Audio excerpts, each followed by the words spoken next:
This channel does not promote any violent, harmful, or illegal activities. All content provided by this channel is meant for an educational purpose only. Bardhaman medical কলেজে ভুল রক্ত দেওয়ার রোগী মৃত্যুর অভিযোগ গত শনিবার ভাওতারের বাসিন্দা নমিতা মাঝি রক্তাল্পতা নিয়ে হাসপাতালে ভর্তি হন। পরিবারের লোক ব্লাড ব্যাংক থেকে রক্ত নিয়েও আসেন। হাসপাতালের একই তলায় নমিতা বাগদি নামে আর এক রোগী ভর্তি ছিলেন। নমিতা মাঝির জন্য আনা রক্ত নমিতা বাগদিকে দেওয়া হয় বলে অভিযোগ। তারপরই অসুস্থ হয়ে পড়েন নমিতা বাগদি। এদিন মৃত্যু হয়েছে নমিতা বাগদির। কিন্তু এই ধরনের ঘটনা ঘটলো কিভাবে? এই মুহূর্তে আমাদের সঙ্গে মনোতোষ রয়েছেন, আমাদের প্রতিনিধি জানাবেন। মনোতোষ, এটা তো সম্পূর্ণভাবে একটা উদাসীনতা এবং এটা এইভাবে হয় নাকি? এটা কিভাবে সম্ভব হলো?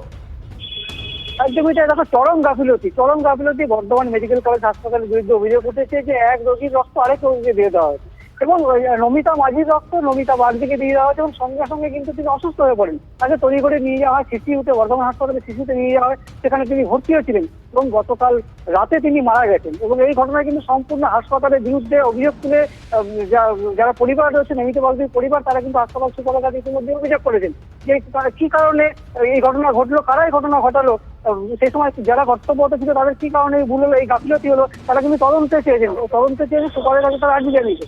যদিও বর্ধমান মেডিকেল কলেজ হাসপাতালের সুপার তাপস চিঠিতে জানাচ্ছেন যে পাঁচ তদন্ত কমিটি গঠন করা হবে এবং তারা বিষয়টি তদন্ত করে রিপোর্ট দেবে। কিন্তু আমার প্রশ্ন উঠছে যে তদন্ত কমিটি তো ঘটনা বিভিন্ন ক্ষেত্রে যখনই অভিযোগ ওঠে তখনই সেটা হচ্ছে তদন্ত কমিটি গড়া হচ্ছে, খুব ভালো কথা। কিন্তু এই ধরনের গাফিলতি, এই ধরনের উদাসীনতা একটা কি করে সম্ভব হয়? একজনের মৃত্যু পর্যন্ত হয়ে গেল, দায়টা কার? একদম এটা দেখো সে প্রশ্নই হচ্ছে দায়টা কার। কারণ এই ধরনের ঘটনা যখনই ঘটে, যখনই কোনো অভিযোগ ওঠে, তখনই কিন্তু তদন্ত কমিটি গঠন করা হয়। কিন্তু তদন্ত কমিটির রিপোর্ট কিন্তু ফাইলে চাপা পড়ে থাকে, সেই রিপোর্ট সামনে আসে না। এবং এই ধরনের যখনই অভিযোগ ওঠে, কে অভিযুক্ত, তার কি শাস্তি হলো, আদৌ কি তার শাস্তি হবে, এই প্রশ্নে কিন্তু তোলে রোগীর পরিবাররা এবং এই প্রশ্নে কিন্তু আদৌ কি শাস্তি হবে। তো নজর আমাদের থাকবে। মনোতোষ, আপাতত তোমাকে ধন্যবাদ। রিপোর্ট করে পর রিপোর্ট পেয়েছে, বলছে চন্দ্রপ্রসাদ সাহেব কামড়াইছে। কামড়িয়ে তারপরে কিছুদিন ভালো ছিল, মোটামুটি 9টা-8টা ডায়ালিসিস হয়েছে, ভালো আছে। 10টা ডায়ালিসিসের পর তোমার রক্ত নমিতা মাঝি ব্লাড তোমার নমিতা বাগদি আমার মাকে দিয়েছে। তারপর পেশেন্টের হাত মাত সব ফুলে যাওয়া একাকার, আইসিতে ভরেছে। তখন থেকে পেশেন্টের অবস্থা খারাপ। রক্তটা তোমার ডাক্তারই দিয়েছিল। না অন্য পেশেন্টের রক্ত আইসিইউতে দেওয়ার পরে অবস্থার অবনতি হওয়ার পরে আবার 2 দিন পর ছেড়ে দেওয়ার পরে আজকালের মধ্যে ছুটি দেওয়ার কথা ছিল। তো কালকে আজ ভোরবেলায় পেশেন্ট এক্সপায়ার করে গেছে। যেহেতু এটি সাপেক্ষ একটা রোগী, এটি পোস্টমর্টম হবে। পোস্টমর্টম এলেই আমি পরিষ্কারভাবে বলতে পারবো যে অ্যাকচুয়াল মৃত্যুর কারণ কোনটা। এবং যেহেতু পেশেন্ট পার্টি মানে যে মারা গেছেন তার ছেলে অভিযোগ করেছে যে একটা চিকিৎসার গাফিলতির অভিযোগ করেছে, সেটার জন্য আমি একটা এনকোয়ারি কমিটি করবো। এনকোয়ারি কমিটি ব্যাপারটাকে সমস্ত এনকোয়ারি করে আমাকে রিপোর্ট দিলে আমরা সেটা কলেজ কর্তৃপক্ষ এবং হসপিটাল কর্তৃপক্ষ নিয়ে বসবো এবং প্রয়োজন মতো আমরা সেটা ঊর্ধ্বতন কর্তৃপক্ষকে জানাবো।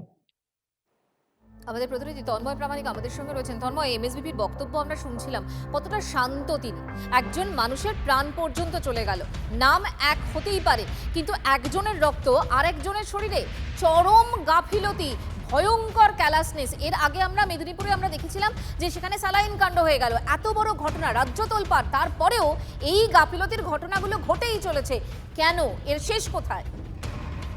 একদম 3টে স্পেসিফিক প্রশ্ন এখানে করা যায়। 1 নম্বর হচ্ছে সরকারি হাসপাতাল হোক আর বেসরকারি হোক, মানুষ বাঁচার জন্য সেখানে ভর্তি হন। তার জন্য সেখানে যারা রয়েছেন ডাক্তার, নার্স, কর্মী, স্টাফ, তাদের দায়িত্ব সঠিকভাবে সবকিছু মেনটেন করা না হলে একটা মানুষের মৃত্যু ঘটতে পারে। এখানে নমিতা বাগদির মৃত্যু ঘটলো কেন? তার শরীরের যে রক্তের গ্রুপ রয়েছে, অন্য গ্রুপের রক্ত তার শরীরে ঢুকে গেল, তার রক্তের প্রয়োজন ছিল না। ফলে একজন অসুস্থ মানুষ যিনি বাঁচার জন্য সরকারি হাসপাতালে মেডিকেল কলেজের মতো একটা গুরুত্বপূর্ণ জায়গায় ভর্তি হয়েছেন, এটি মেডিকেল কলেজ। তাহলে এই ভুলটা কার জন্য হয়েছে? কার ক্যালাসনেসের জন্য, কার গাফিলতির জন্য একটা মৃত্যু? এ তো খুনের অভিযোগ হচ্ছে। এটা অনিচ্ছাকৃত হোক আর ইচ্ছাকৃত হোক, এ তো খুনের অভিযোগ। এই মৃত্যুর জন্য কি কেউ শাস্তি পাবে না? দাও। কারণ সুপার যে ঢঙে কথা বললেন, তাতে একটি তদন্ত কমিটি করেছেন, সেই তদন্ত কমিটি রিপোর্ট দেবে। বাড়ির লোক অভিযোগ করেছে, অর্থাৎ সবটাই হচ্ছে বয়নগচ্ছ যা যা হয়, তারপর সেই রিপোর্ট আসবে। সেই রিপোর্ট এসে কি হবে? স্যালাইন কাণ্ডটা আমরা আগে দেখেছি যে স্যালাইনের বোতলের গায়ে সেই স্যালাইনের এক্সপায়ারি ডেট ক্রস করে চলে গেছে, তা উন্নয়ন রোগীকে দেওয়া হচ্ছে না দেখি। এই দায়িত্বগুলো মানুষের প্রাণ যখন রয়েছে তখন সেই দায়িত্বটা কে নেবে? এই প্রশ্ন এক। দুই, এই সরকারি হাসপাতালে নমিতা বাগদির মৃত্যু হলো, তার জন্য কি আদৌ কেউ শাস্তি পাবে? একদম এই জায়গাটাই আমাদের নজর থাকবে যে একের পর এক ঘটনা ঘটছে, আমরা সামনে আনছি, কিন্তু দৃষ্টান্তমূলক শাস্তি কোথায় হবে আদৌ, নজর থাকবে আমাদের। ধন্যবাদ তন্ময়। সুপ্রিম কোর্টের পর এবার হাইকোর্ট ভারপ্রাপ্ত প্রধান বিচারপতি সুজয় পালের ডিভিশন বেঞ্চ নির্দেশ দিয়েছে যে 100 দিনের যে কাজ অবিলম্বে সেই কাজ শুরু করতে হবে। শুধু তাই নয়, বকেয়া নিয়ে 1 মাসের মধ্যে হলফনামা জমা দিতে হবে। গত 1 আগস্ট থেকে 100 দিনের কাজ শুরুর জন্য কেন্দ্রকে নির্দেশ দিয়েছিল হাইকোর্ট। হাইকোর্টের নির্দেশকে চ্যালেঞ্জ করে সুপ্রিম কোর্টে যায় কেন্দ্র, সেই মামলাও খারিজ করে দেয় সুপ্রিম কোর্ট। প্রকল্পের কাজ শুরু করতে অসুবিধা নেই, হাইকোর্টে জানিয়েছে কেন্দ্র।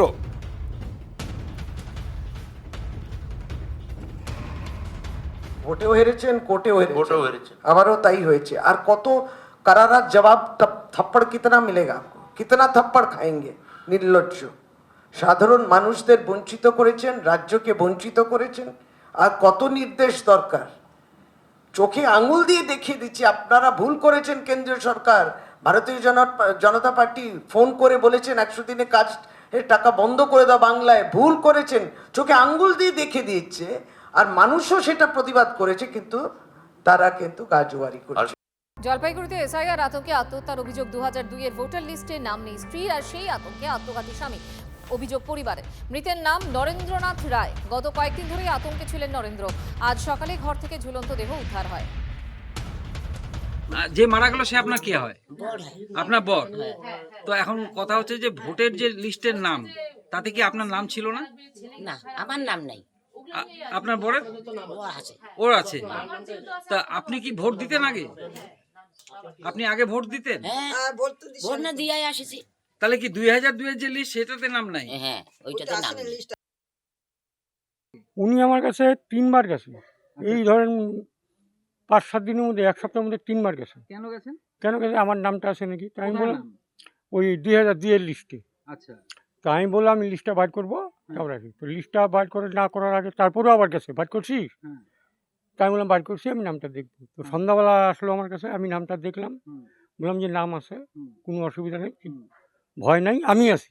এই যে এশিয়ার টেনশন, এই টেনশন, এই টেনশনই হয়। আরে আমাদেরকে পাঠাবে নাকি বাংলাদেশে? আমি বললাম বাংলাদেশে কোথাও পাঠাবে না, এখানেই থাকবে।